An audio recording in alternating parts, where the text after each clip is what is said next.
3, 2, 1. You ready? You're listening to the Real Pineapple Podcast Network.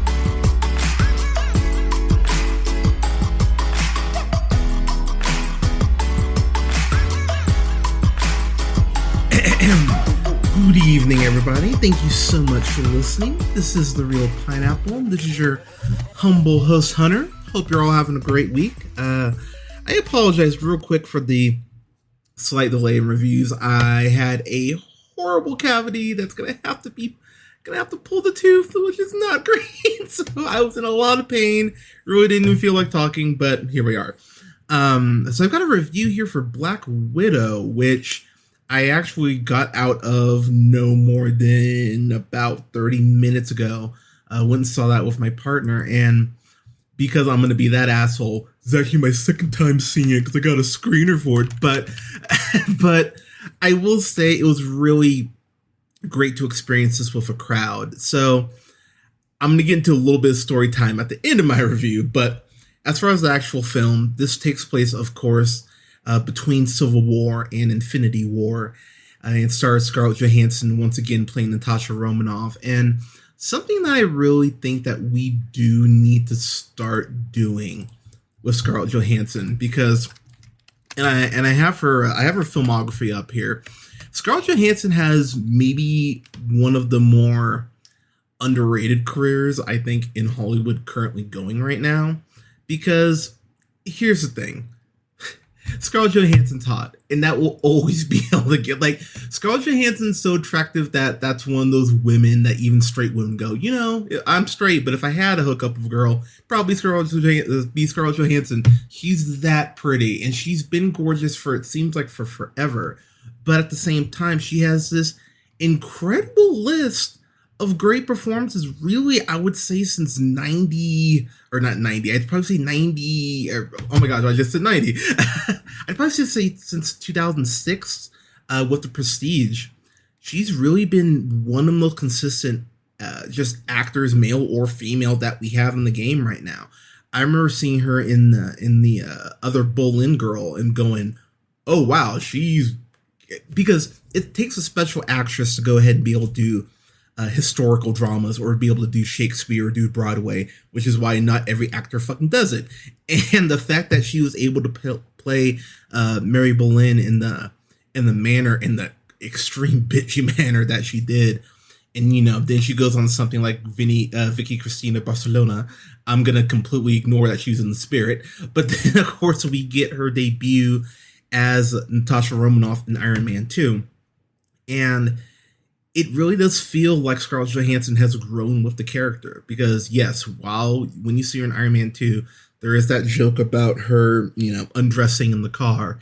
At least it led to a joke. At least it wasn't some Star Trek in the Darkness shit, which I appreciate. But, you know, Scarlett Johansson did talk about the fact that, you know, Black Widow was more sexualized early on. And it really wasn't until, I think that turn for most people and for general audiences really came when Captain America Winter Soldier came out.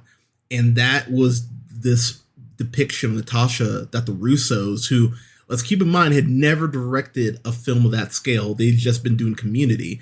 They go ahead and do that film and just knock it out of the park. And ever since then, the character's just been on this trajectory, I think, in the comics and in the films, that has been just incredible. And I'm really happy for Scarlett Johansson. And the one thing I would say before I kind of dive into this more is that I understand, in a perfect world, we have gotten this, you know, maybe after Iron Man 2 or right after Civil War.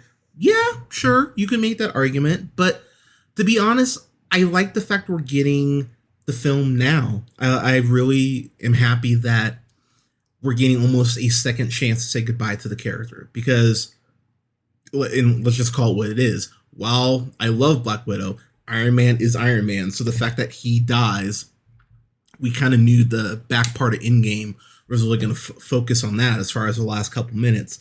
This feels like a proper goodbye to the character.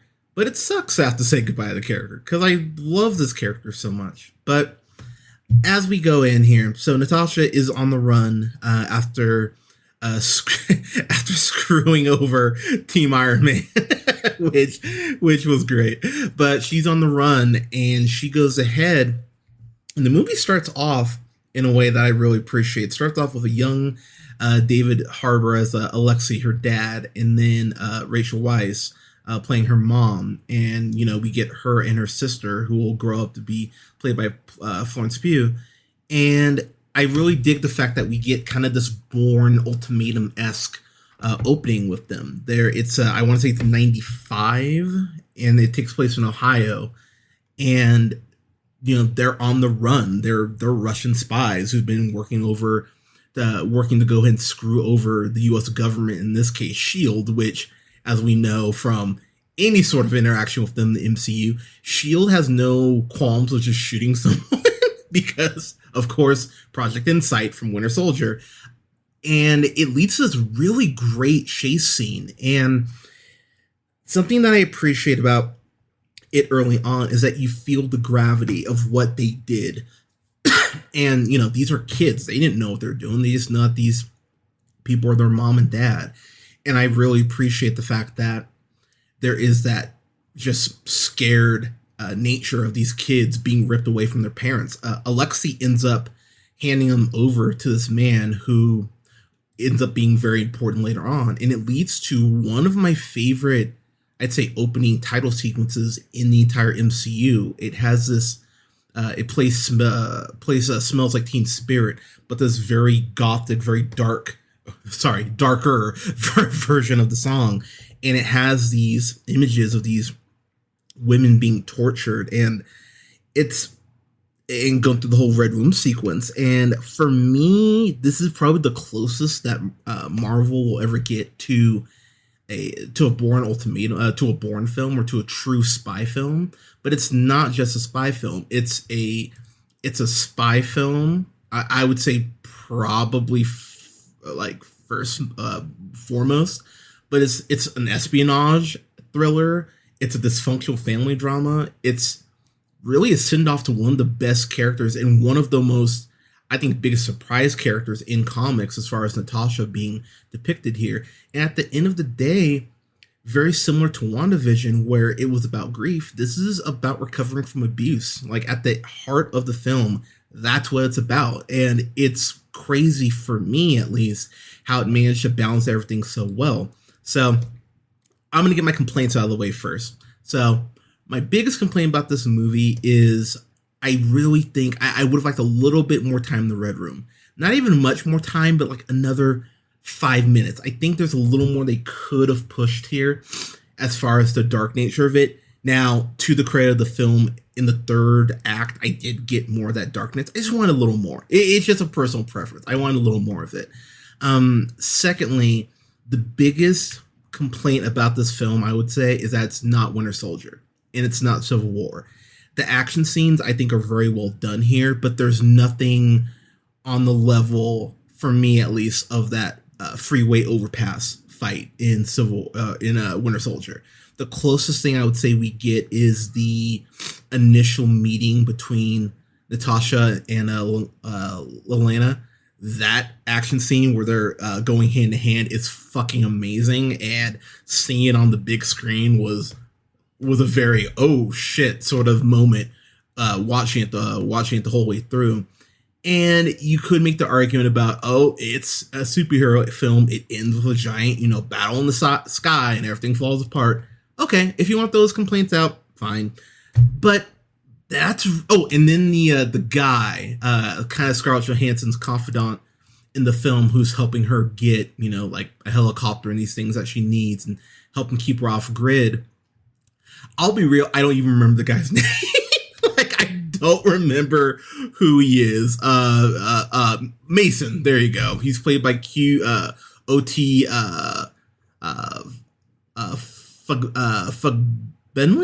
Fugbenley. Sure, we'll go with that.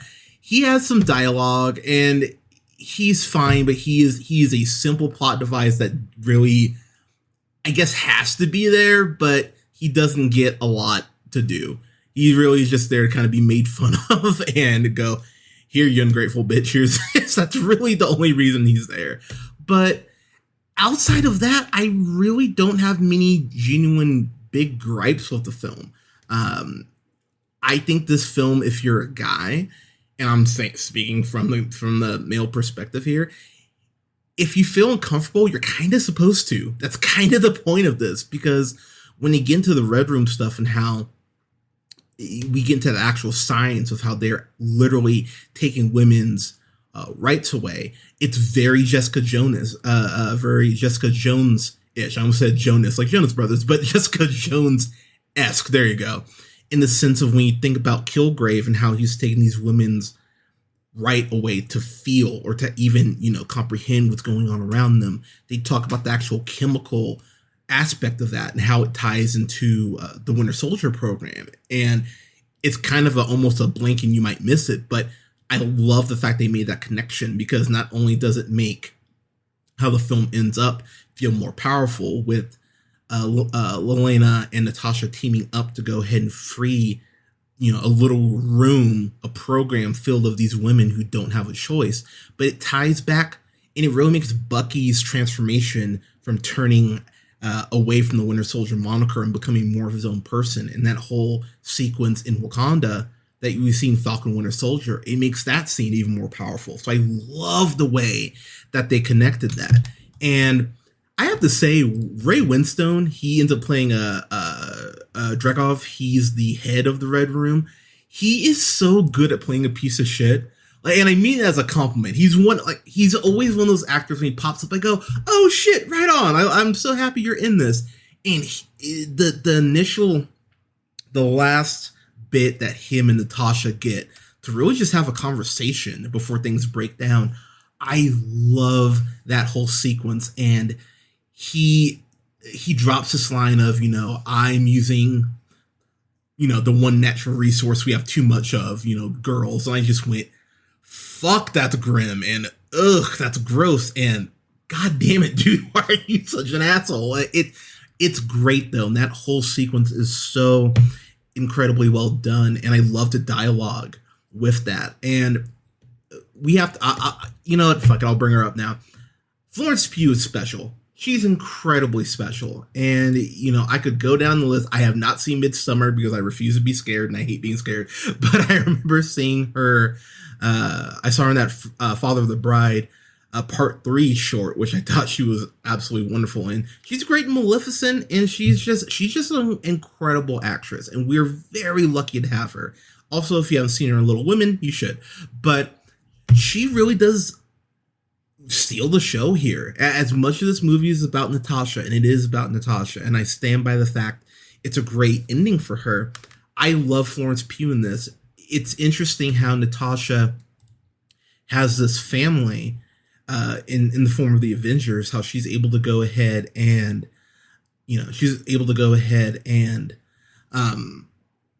use, this family. She even talks about how being around people helps distract her from actually, reflecting on things. Natasha's coped with these horrors in her past by just being just a cold person. And so when you get someone like Steve Rogers or Banner who's able to kind of crack the exterior a little bit, you see the best version of her. In that same sense, Yelena has this incredible scene where this that compound that I mentioned earlier, she gets hit with it and it snaps her out of this trance that all the widows are under. She has to go ahead and deal with the fact that she just killed someone that she wasn't supposed to kill and that she had no choice in killing. And so Yelena goes ahead and uses humor to go ahead and mask her pain, which a lot of us do, yours truly included. And so I really appreciated seeing how they both found their ways to kind of cope with their bullshit. David Harbour, my God, my biggest complaint about David Harbour is that I wish he was playing Ben Grimm. I wish he was playing the Thing. He'd be a perfect Ben Grimm. Fuck it, have him play both characters. Who cares? But you, of course, know David Harbour from Stranger Things, most likely. And him as Alexei, he is playing that asshole guy, and I mean that as a compliment. There's this point where, he's talking about how, oh, you broke me out of prison, thank you so much, but you should be so proud of yourselves, my girls, Yelena, you became the most vicious child assassin the world's ever seen. Natasha, you're an Avenger. And having that very dumb guy brain of going, hey, you went through abuse, but you're better now, right? It's like, that doesn't negate the abuse, you dumb motherfucker. And I appreciate that Natasha and Yelena are both aligned in the fact that, yeah, you gave us up, you fucking prick. Like, we're not happy to see you. We're fucking angry. And where the film ends up as far as them, quote, healing, unquote, I appreciate the fact that, they're together, but it's not like the slate is just wiped clean. And it shouldn't be, considering that they were tortured for, minimum a decade. And considering the things that they actually went through. I appreciate that the film addresses that. The action bits for me, I know I mentioned the Yelena and Natasha fight, the initial fight. Taskmaster. So here's the thing about Taskmaster. And I remember I even told my partner, I laughed. I went, oh God, I could see how some people are going to hate this. Some people are going to hate the twist with Taskmaster. And if you're one of those people, fine. I don't know what to tell you. And I mean that in the most, I really do just mean like, okay, if you don't like it, that's fine. Because it is a very Iron Man 3-esque twist with Taskmaster, but the fact it ties back to the red on Natasha's ledger. And at the end of the day, that's what this film's really about, outside of course, setting up, future stuff. But it's about Natasha dealing with the red in her ledger. And when you find out what she was doing before she defected the shield, it's some pretty dark shit. And I appreciate that the film doesn't dance around the fact that Natasha killed people. She killed a lot of people before she became one of the, the quote, the good guys. And there is a darkness that's explored there that I really appreciate that it dove into. But the red in Natasha's ledger by the end of this film, because she talks about the red in her ledger and everything. I love the way that Natasha got her vest that she's wearing in Infinity War. That was something that I went, wow, they even tied the fucking vest together. Like, oh, Marvel, you get this. I love, because the whole origin, I'll say, of her vest was something that I went, that's really fucking funny, but it ends up being cute in a way that I went, oh, I really like that. Also, seeing the white costume, I'm just a huge fan of that look from Black Widow in the comics, and goddamn, the white suit looks fucking clean on the big screen. It looks great. I mean, it's Scarlett Johansson, she looks great and everything, but seeing it in motion and everything, I wish I would have gotten a little more of it. If I'm gonna be that guy, would have liked to have seen more of the white costume, but I got to see it once, and the action bit that she uses it in, I thought was really well done. So I'm trying to think of what else I can talk about without completely spoiling anything, because I really do want people to experience this from themselves. As I mentioned, this is my second time seeing it, and I was in between two grades watching it initially. I actually watched this with my partner back on the back on the 28th, I want to say. And going, okay, I really I think I'm gonna land here. And I'm happy I saw it again with her, because I wanted to just kind of confirm my grade.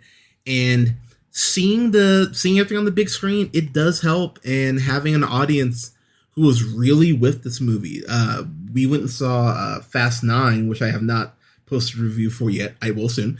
But I love seeing that movie for crowd, because the crowd was into it, and the people who we saw us with, they laughed, they cheered, they were really happy watching this, and I really dug that.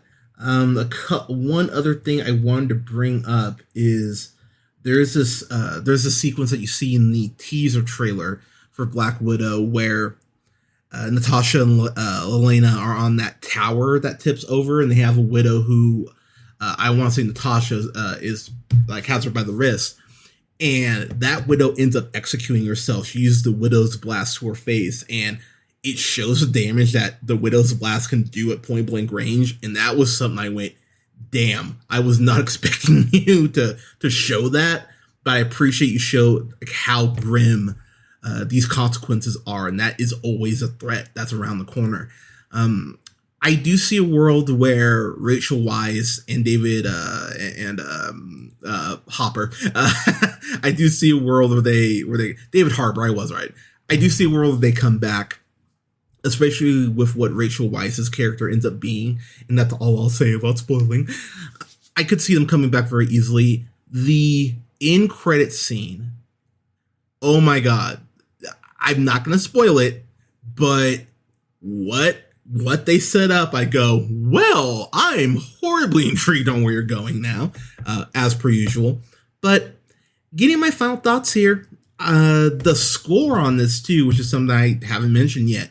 Lauren Balfe went ahead and did the score. He did the score for Mission Impossible Fallout, which that score is badass. He also did the score for Bad Boys for Life, which I adore. And he did the score for Penguins of Madagascar, and I fucking love that movie. He also did the score for Tomorrow War, which we'll just, pretend he didn't. He also did the score for Lego Batman movie and another Scarlett Johansson movie, Ghost in the Shell, which, totally didn't happen. But the score here was just the hint of Russian influence really in every frame. It works so well, and it gives it this almost theatrical gothic feel to it that makes a film feel heavier, but I like the fact it feels heavier. And the last fight between Natasha and Taskmaster was really well done, and seeing the whole Red Room program, how these widows are trained, it's horrifying how precise the widows are. It's really fascinating to watch. So, I'm gonna wrap it up here. For me, like I said, I was back between a B plus and an A minus. I kept going back and forth, but really for me, I dug this. This is in that Captain Marvel, Doctor Strange range for me. I know I am in the minority on this. I would probably I gave Thor Ragnarok a B. I actually like the movie more the more I've seen it. I'd probably give that a B plus now if I could go back and change that. But I actually like this more than Ragnarok, personally. I had a lot of fun with this, and this is one of those films that if you're a guy, yes, is the whole concept of, is the whole Red Room concept a bit silly? When you think about it, not really. Because when you think about how cults work, if you just train cults how to kill people, it would basically be the Red Room. So I really like the grim nature of this, and I think that might be a little shocking to some audiences as far as how grim this does get at points. But given the subject matter, it needs to be. So I'm going to give this a solid A minus. I had so much fun with this. I might go see this again on a $5 movie Tuesday. It would be my third time seeing it, but I enjoyed it that much. And like I said, the end credits scene is really, really well done, and it's a very intriguing tease, and I can't wait to see where they go with this. And last thing I will say about it, Kate Shorthand, the director, this is really the first time she's done something like this. She's directed, her from directing Lore back in 2012. He's directed some episodes of Smilf, but she really overall has not directed a lot of stuff, and this is a whole different scale of directing when it comes to doing a Marvel film, and she knocked it out of the park. So props for being able to go ahead and handle this material. But Black Widow, have you seen it? What'd you think? Let us know in the comments. You can follow yours truly on the Twitter at JHunterRealPineapple. You can follow Scott on Twitter at NearmanTheFirst. Don't forget to like, share, and subscribe. You can find us on SoundCloud, Apple and Google Podcasts, Podbean, Stitcher, and iHeartRadio, Spotify, Amazon Music, and TuneUp, to name a few places. And you can find us on YouTube at The Real Pineapple. And don't forget to like both our pages on Facebook, The Real Pineapple and Real Pineapple Games. I'm going to be hopping on Twitch at some point, but I will keep you all updated on that. Make sure you like both pages so you know when I'm going live. Thank you so much again for listening. We will have reviews up here soon for... I'm going to be reviewing Space Jam, which I'm the original Space Jam. So I'm going to review Space Jam this upcoming week, and Scott and I will be reviewing Loki next weekend. I'm going to watch episode 5 tonight. I'm really excited to see how this is going to wrap up. So we're going to review Loki as well as Space Jam. A New Legacy. God help me. I'm worried about that movie. I will just say I am concerned, but I've been wrong before. But everyone, thank you so much for listening. Take care of each other. Wear a mask. Get your COVID shot. For fuck's sake, get your COVID shot so we can all go back outside, and we'll talk to you soon.